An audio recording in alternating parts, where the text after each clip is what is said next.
welcome to Space Oil Guitars. This is episode 3, where we will be focusing on the neck.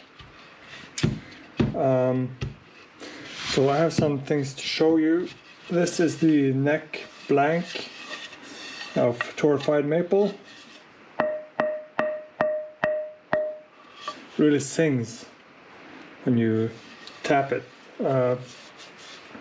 It's pretty hard, and I think it'll make for a nice neck. I've decided not to split it in half or more than half, just to try to keep it as one piece to see how it works. So this is our fingerboard from yesterday. We're not going to use that now, apart from measuring. So the first thing we're going to do, because we're going to make a slanted headstock, meaning that it's a Gibson style headstock. Basically it slants, and we want 10 degrees that way. So to know that we're not leaving ourselves with too short space for the headstock, we're going to, this already has an inch and a half extra after the 24th fret. So if we place that down like this and mark here as I've done, we know that we have plenty of headstock wood. And we're going to bandsaw this to 10 degrees and try to get a good joint there. Now 10 degrees is this angle that I've marked up. I don't know if you can see it, but it's that angle. And my bandsaw cannot do 10 degrees. I have this alignment bit on it, but it only goes to 30 and then a couple, so it's not really accurate. So what I do to get around that is I've made this to 30 degrees, and I'm going to place that up to the guide and then add 10 degrees. So I'm setting the angle guide to 40 degrees, and this will take 30 degrees off that, leaving 10 degrees for the neck.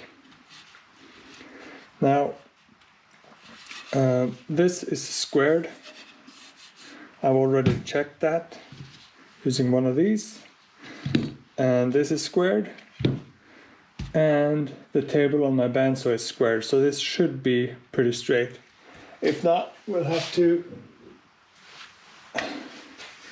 go over it with a simple plane just to get it as accurate as possible. We'll probably have to anyway. Just so you know, it's not the easiest of necks to make. If you want a fender style, you'll just use the back part as the backmost part of the headstock, and then just sort of slant down and make your headstock that way. I prefer the slanted ones on the ones I make, because it sounds pretty stupid, but it feels like there's more tension in the strings that way. And yeah, I just prefer all my favorite guitars have slanted headstocks, and I'm not a Gibson guy, so I'll have to make a different video showing you my favorite headstocks, favorite guitars, but that's for a different day. So now I'm going to go to the bandsaw and I'll show you my setup, and it's pretty easy. You'll figure it out straight away. Okay, so what I've done here is I've taken this and bolted it, screwed it onto the angle guide. This moves this way along the bandsaw, and this will move this along. Now what I'm going to do is going to clamp this on, making sure it's squared and lined up, so that when we start sawing, it's just to pull this entire arrangement that way. Can you see that? Let me see if I can get a better angle from higher up. Can you see that? Now this line, as I said, this angle guide is not really accurate. So what I do is I use the saw slither in the table to align with the line I drew up. This is just how far I would get if I didn't use the dummy angle thing. So I'm going to clamp it up and start sawing. Okay, so I'm going to try and saw this now, and the audio will probably be out. Remember to always wash your hands when sawing, but just at least be aware of where you keep your hands.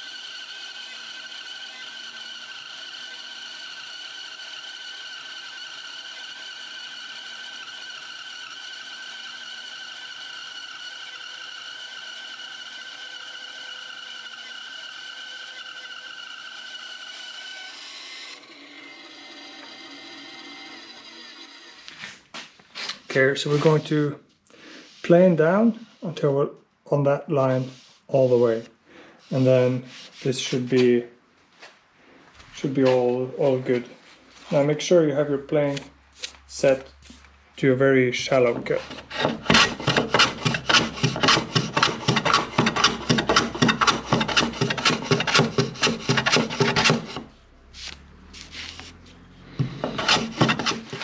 So this is the headstock piece. I'm just going to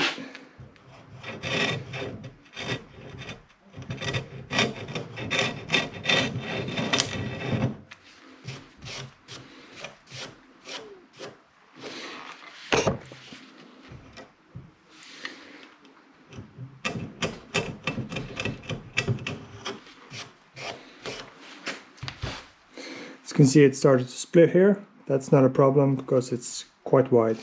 This will also be, the entire slanted part will be below the fingerboard, so we haven't started on the actual headstock shape yet. Okay, so now the time for gluing has come. Things to make sure is that this edge is sharp.